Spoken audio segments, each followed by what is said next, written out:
Colin Kaepernick, for all intents and purposes, probably would have made $150-200 million had he never, well, really, had he never become a vegan and all this other stuff mid-season. But shout out to my healthy folks, man. But no, but I can understand why he has a Nike deal. But it still kind of makes sense. He was an athlete. Yeah. But to your point though, that's a hell of a stem or severance package. Let's go there, man. Let's now I know we got a list, but hey, man, like these rappers and these entertainers, they always selling us stuff, right? They always, they are the catalyst for marketing. Mm-hmm. That's one thing that they can do well is market. They have these liberal influence values. Yeah. That they press out. And my question is, hey man, your team, just looking at the team. If you're preaching a lot of blackness and I look at your team, man, and your lawyers don't look like you, and all of these people that's on your team that's making money don't look like you, I got to question that because we got black people outside of just entertainment. You can have a black lawyer, you can have a black PR firm, you can have all of that. Yeah, I want to see that. I don't want to just see you selling me blackness. But the people behind the scenes that you contributing your bread to don't look like you. Ladies and gentlemen, welcome to Gentleman's History Hour. I go by the name of Equality. Hey, Rob J, 10X. Hey, and we're going to continue a conversation that we had on last episode dealing with the profitability of activism. Most definitely. Before we get into it, man, how you doing, brother, man? Oh, man, I'm doing good, man. Hey, I've been running, riding my bike, man, Feeling good, man. Hey, like it's called apricot, right? Or is that what it's called? Oh, just a pocket square. Oh, well, hey. Yeah. They got the ascots to go around the neck. So, hey, look good on you. Yeah. Thank you, brother. Hey, I made the polo team, so I think the next 8 weeks I'm gonna just rep the flag, man. Really, my load is light, so I want to reflect that, man. Hey, man. Do that, man. Do that. Hey, you got fired up the last episode, man. I like that.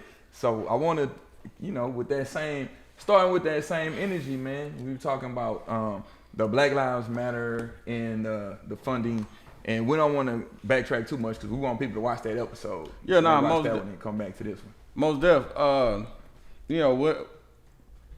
You being the researcher that you are, man, when you presented. The documents we were able to go through and really look at like a lot of the funding sources. To me, like I said, it's not even a matter of opinion or what a person could or should be doing. Just talking on a morality level, you're taking funds that are coming in response to black men being victims of police brutality, and to see, the grants that they had where they gave out the $100 grants, and they when I look just reading through the list of the 30 organizations, again, if you want to donate to your LGBT or trans or that you want to make them a part of your philanthropy as a Black Lives Matter organization. That the LGBT community and the trans, they are a part of the black community, but they're not 27/30ths of the black community. To me, it kind of gets to the value of black men. It's where it's like, okay, we're a fundraiser for basically a philanthropic organization that sees no need to take any of those dollars when they have a grant program and to put them into any organizations that actually service the people that look like the victims of police brutality. There was no grant to a black boys mentorship organization. There was no anti-gang organization. Some of the issues going on. We know that George Floyd, like many people, struggled with a substance issue. There was no grant to anything that helped black men suffering from that disease. It was all so to take his corpse and repurpose those dollars to service the LGBT and trans, community.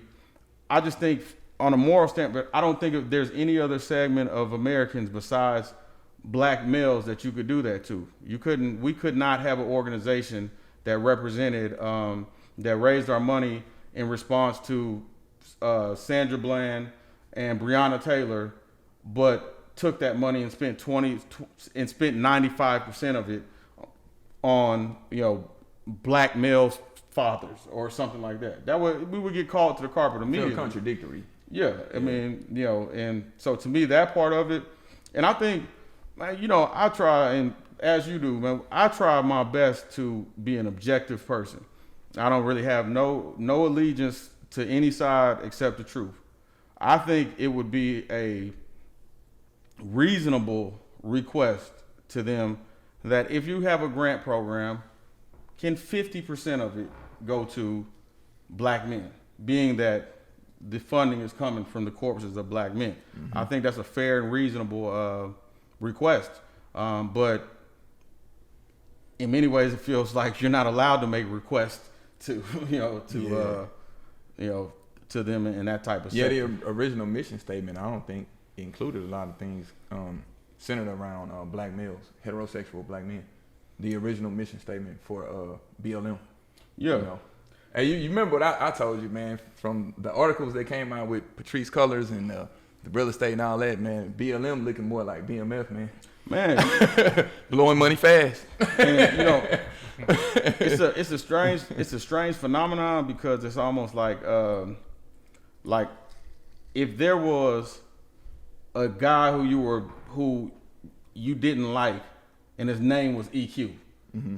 It would be kind of hard for you to be like, man, man, EQ, man. You hearing something? So the name, and I know for a long time, and I was a part of the group who for a while was like, I support the slogan, but they're one and the same. And what happened with that? And Marcellus Wiley, I don't agree with all of his takes, but he spotted that out. And then for them to have Black Lives Matter on the NBA court, when the majority of NBA players are committed to trying to build nuclear families, because we understand as men the challenges that coming up in single parent homes have basically created for us. So for them to be playing basketball, mm-hmm.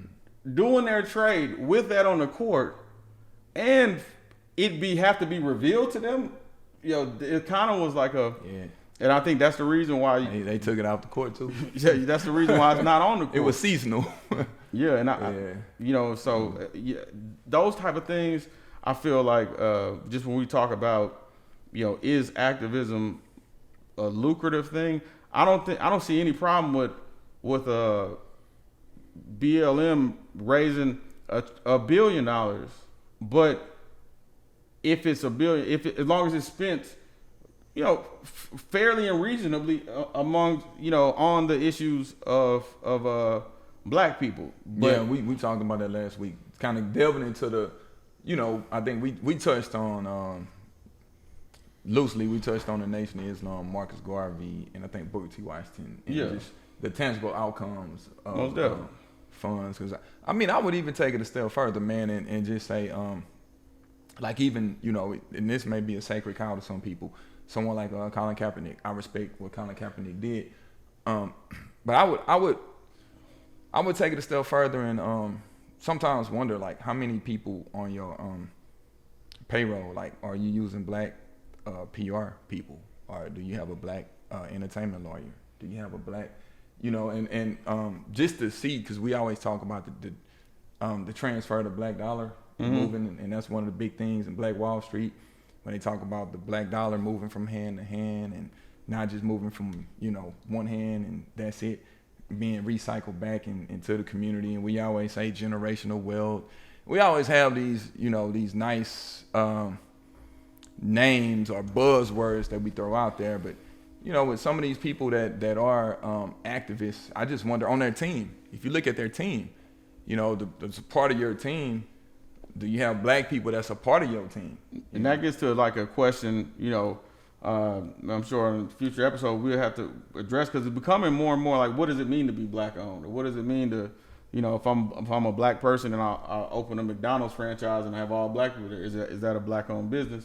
And when you look at the one thing I feel like exempts Colin Kaepernick from some of the other things is Colin Kaepernick was his own sacrifice per se. Like, we don't, when something happens to George Floyd, we don't all send money to Colin Kaepernick. Yeah. And Colin Kaepernick actually did lose a multi-million-dollar job, standing on a principle, and so I do understand from just a recouping standpoint. Colin Kaepernick, for all intents and purposes, probably would have made $150-200 million had he never, well, really had he never become a vegan and all this other stuff mid-season. But shout out to my healthy folks, man.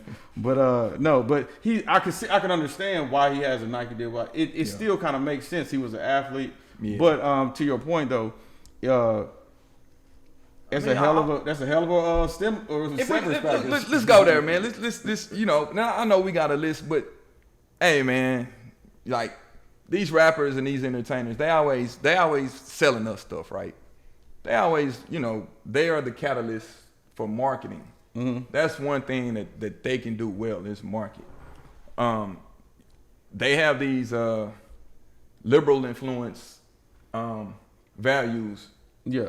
That they press out. And my question is, hey man, your team, just looking at the team. If you're preaching a lot of blackness and I look at your team, man, and your lawyers don't look like you, and all of these people that's on your team that's making money don't look like you, I got to question that, because we got black people outside of just entertainment. You can have a black lawyer, you can have a black PR firm, you can have all of that. Yeah, I want to see that. I don't want to just see you selling me blackness. But the people behind the scenes that you contributing your bread to don't look like you, or don't look like the people that you're marketing to. No, that's a valid point. Especially when you start looking at, I'm not gonna go all out Umar and go into people's bedrooms and relationships, but you start looking at like, is it the message? Is it in alignment with other parts of various people's life? I'm not talking, anyone in particular, but I'm just saying, it does make you explore. Or what happens is, once you make it to a certain point, then you get rid of them. One of the things I think though is behind it, the dollars that a lot of black people are getting for racial injustice, and things like that. Well, like I was talking to one of my friends who works for an NBA franchise, and he was saying that the problem with working for an NBA franchise is it's like a game where they don't keep score, because your work doesn't necessarily what impacts the franchise is, does LeBron and AD ball? So our marketing, it doesn't matter if we do a level 7 work when we could have done a 10. Yeah. Now I feel like similarly, when a lot of these leftist corporate sponsors sometimes get behind black initiatives, they already passed the test. They supported black, so they don't have to. It really doesn't matter how it plays out, because the motive was to show support. Yeah. Not necessarily to sometimes like get an intended result. And I think it creates this carte blanche atmosphere where, hey, if you hot enough, you get a bag, and they don't even check and see what you did with it. Yeah. One thing I be saying is like, convenient blackness. That's something that, I have a issue with. Like, right now, like being an activist, it's profitable, right?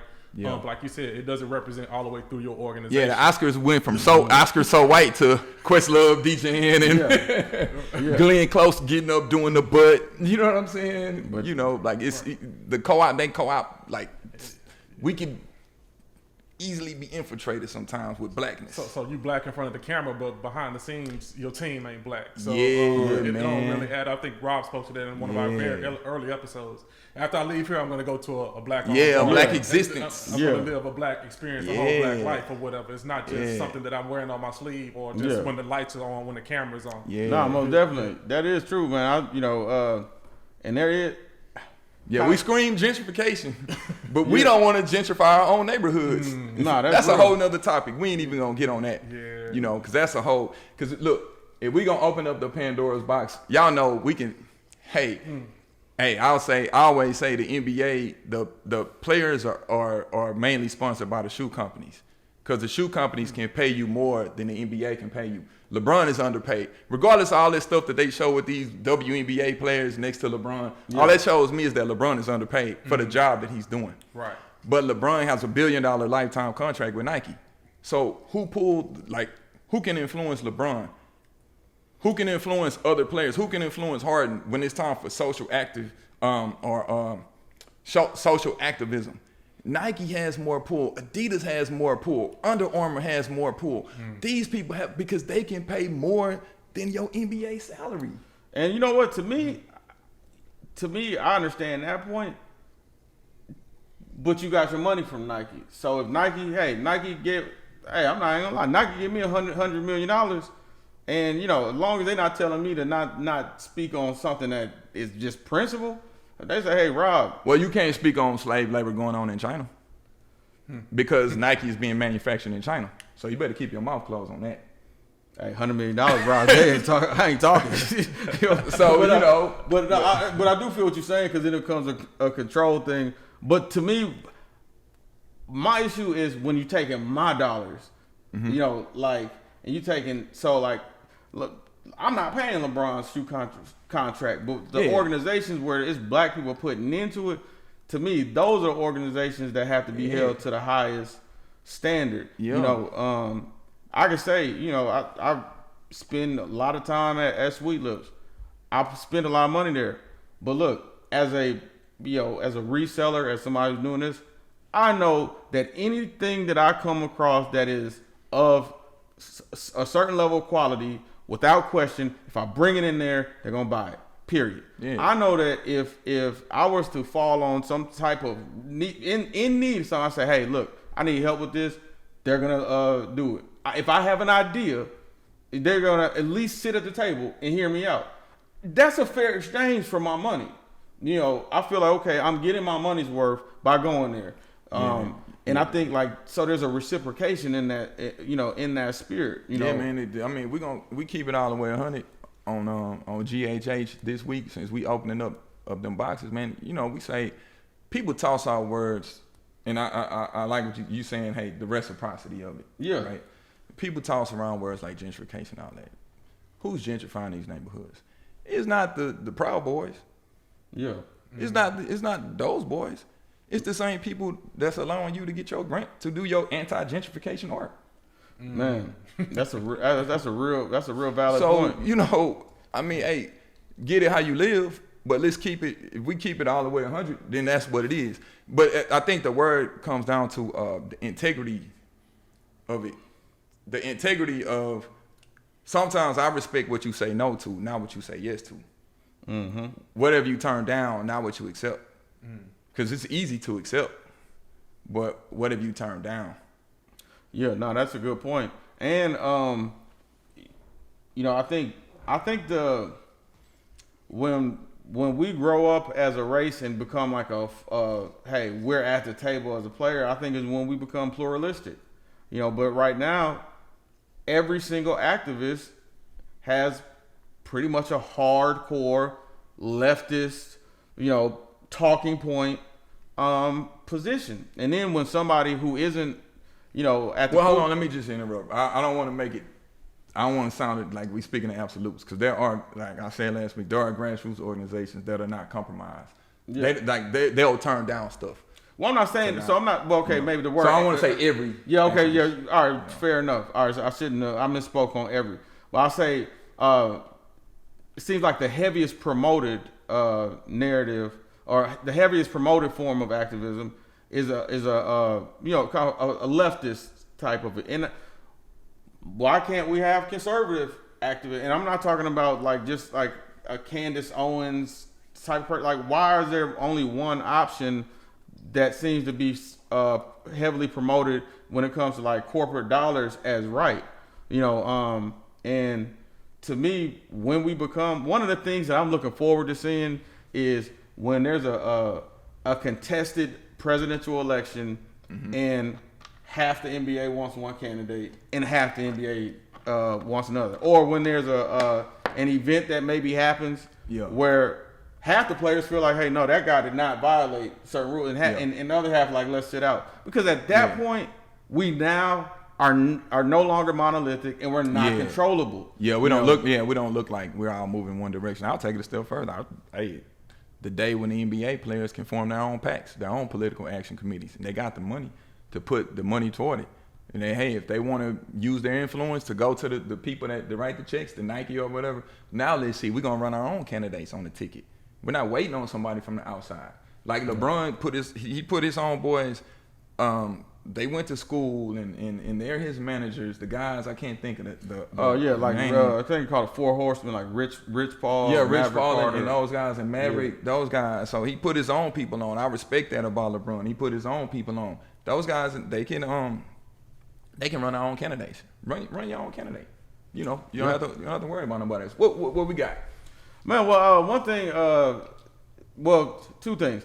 To be objective, I wanted to at least highlight some of the things that BLM did accomplish, which was, I believe it was Georgia having a turnout and voting a different way than they had ever voted before. What they call it? They turned it blue. Yeah, they turned it blue, and they did flipped have, it.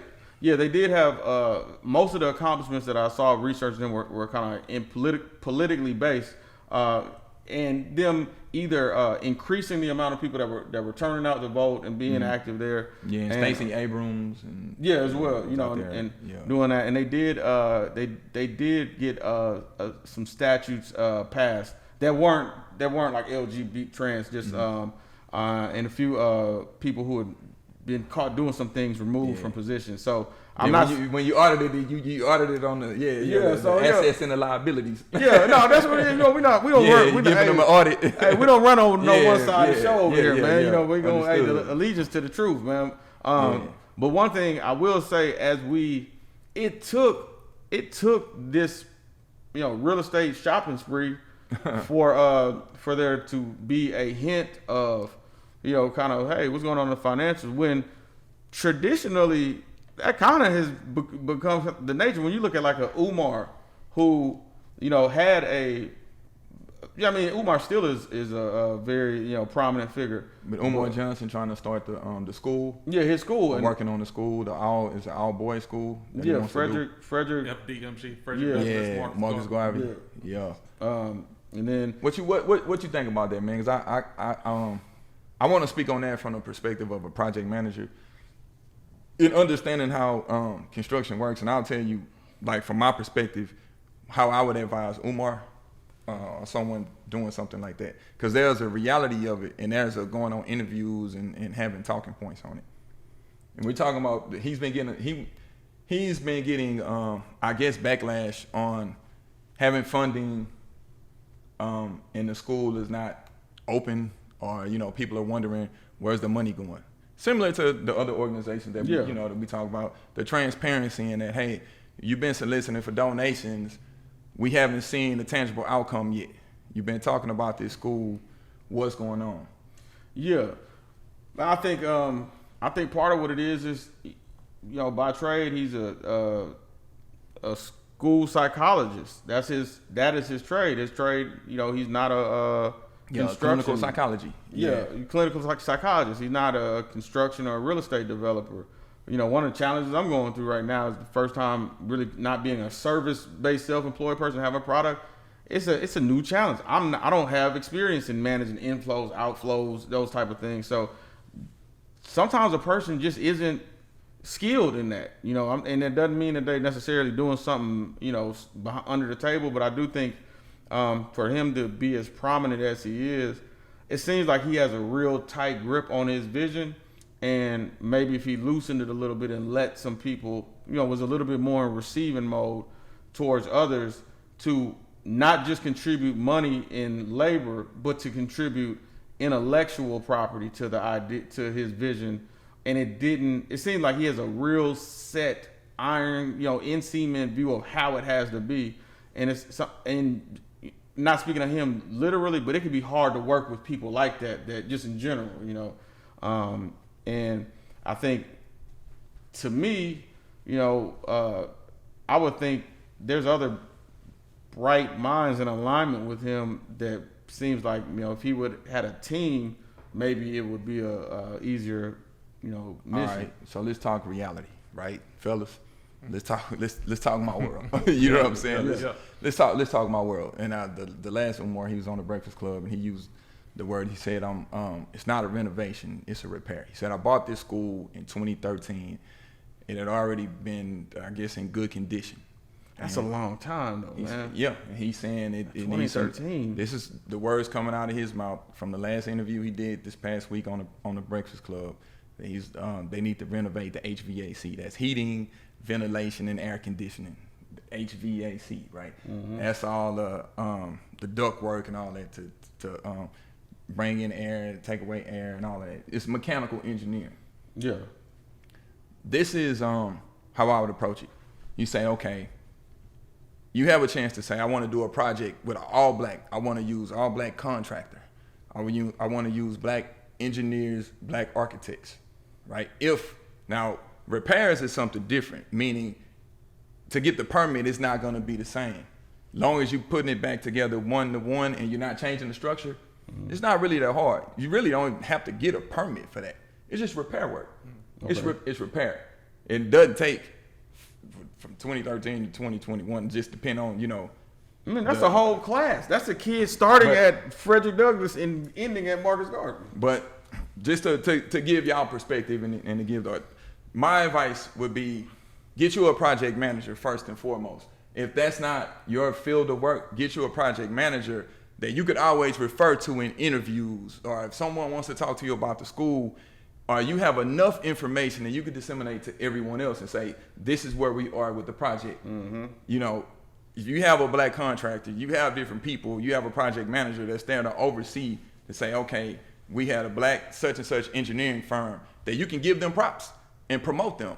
Black architectural firm, or whoever the prime consultants, the sub consultants, you can do a project that's all black in 2021 like that. Black contractor. Now it's the transparency. Now you can have cost estimates. When people come and you can say, hey, our cost estimate to do such and such is at this. This is why we need X, Y, Z. This is specifically what we're trying to build and what we're trying to get done. This happens in the world every day. Yeah. Now, the talking points of just going on the show, just people like, hey, I donated my money, I don't see a product. But to understand it and understanding you're in a realm that's outside of clinical psychology. Mm-hmm. Like if I'm going into his world, I need someone that's an expert, a subject matter expert on that. Mm-hmm. So when I get quizzed on it, hey, I have someone to talk to. I would just tell the brother, hey man, get you someone that can come in there and advise you. And maybe he has this, but I don't ever hear him say names. I don't ever hear him say, I'm working with such and such black architecture firm, such and such mechanical engineer, such and such black contractor. Mm. It almost seems like I'm waiting on them to come to me. Yeah, and then I'm waiting on them to come to me. And see, and that's the thing, GHH books, The Laws of Human Nature, Robert Greene, one of the things he talks about is controlling that inner grandiose.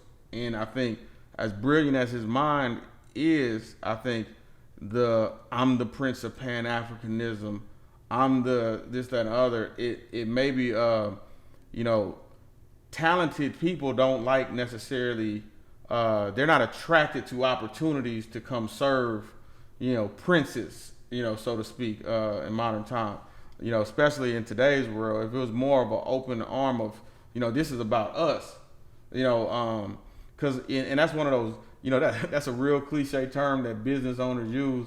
and very few actually mean. You know, this is about us. All y'all give me your money. But like, if he had, more, I think that part kind of, even like the request to me at his stature, requesting we buy the material and y'all donate the labor for a school that's raising funds nationally, just coming around the high school in New Orleans, like St. August, man, it's probably the closest thing to a high school HBCU. St. August would never ask nobody, hey, we gonna pay for the equipment, and then but y'all give it, like, it's just, that just seemed like even if that's what he wants, I think what happens with Umar sometimes, he's so brilliant in his lane, but then when he starts explaining things, well, you just gotta have the right consultants. That's what I would say about that. If you had the right consultants with you, there have been projects that have been done 100%, black, from the design work to the general contractor. If you're watching this on YouTube, man, hey, y'all, hit the subscribe button, hit the like button. This is Gentleman's History Hour.